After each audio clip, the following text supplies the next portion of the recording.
তো এখন আমরা রেডি হয়ে গেছি, এখন যাব হচ্ছে সেলুলার জেলে লাইট অ্যান্ড সাউন্ড শোটা দেখতে। তো আমাদের শোয়ের টাইম হচ্ছে 7:30টার পরে গাড়ি আসবে। আর এটা টিকিট কেটে দেখতে হয়, পার হেড বোধহয় কত করে টিকিট। ইনফরমেশানগুলো লাগলে বলো, আমি সব ডিটেলসে বলে দেবো, এখন আমার ঠিক খেয়াল নেই। তো চলো, লাইট অ্যান্ড শো যাওয়ার জন্য আমি রেডি হয়ে গেছি।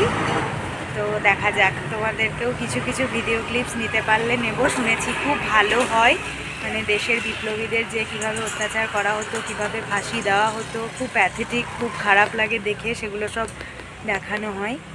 তো চলো যাওয়া যাক। লাইট অ্যান্ড সাউন্ড শো দেখবো বলে চলে এসেছি, বসে পড়েছি চেয়ারে। দূর থেকে দেখে মনে হচ্ছিলো যে হয়তো অনেক কম আছে, বাট অনেক অনেক অনেক চেয়ার আছে। আমরা 314, 315-তে বসেছি, তাই না?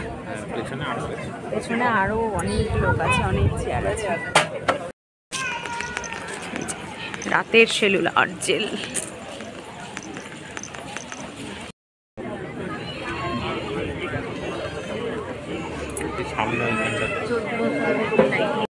তো আমরা জাস্ট লাইট অ্যান্ড সাউন্ড শোটা দেখে বেরোলাম, জাস্ট স্পিচলেস। মানে এত ভালো পার্কে এখন এসেছি, কারণ ওটার সামনেই একটা বীর সাভারকার পার্ক আছে সেটাতে। আর শোটা সম্পর্কে বলবো একটু, সেটা হচ্ছে যে কোথা থেকে শুরু করব বুঝতে পারছি না। আজ যে আমরা সত্যি এই স্বাধীন উন্মুক্ত ভারতে এভাবে ঘুরে বেড়াচ্ছি, কত কত বিপ্লবী, কত কত দেশপ্রেমীরা তাদের কত কষ্ট করে জীবন দিয়েছে, তারা মানে সেলুলার জেলে কি কষ্টভাবে থেকেছে, সেই যে পুরো হিস্ট্রিটা, তাদের ডেলি এত অত্যাচার, মানে লিটারালি মানে আমার চোখ দিয়ে জল বেরিয়ে যাচ্ছিলো, এত দেখতে পাচ্ছিলাম না। পুরো এত সুন্দর স্টোরিটা করেছে। আর মানে সত্যি আমার দেশপ্রেমীদের প্রতি আরও ভালোবাসা যেন আরও বেড়ে গেল এটা দেখার পর। মানে কি পরিমাণে তারা কষ্ট করেছে, কি পরিমাণে তারা অত্যাচার সহ্য করেছে, হোয়াট এভার। মানে আমার মনে হলো মানে আজকের দিনটা সার্থক এটা দেখার পর। যাই হোক, খুব ভালো লাগলো। অবশ্যই আন্দামান এলে লাইট অ্যান্ড সাউন্ড শোটা দেখবে।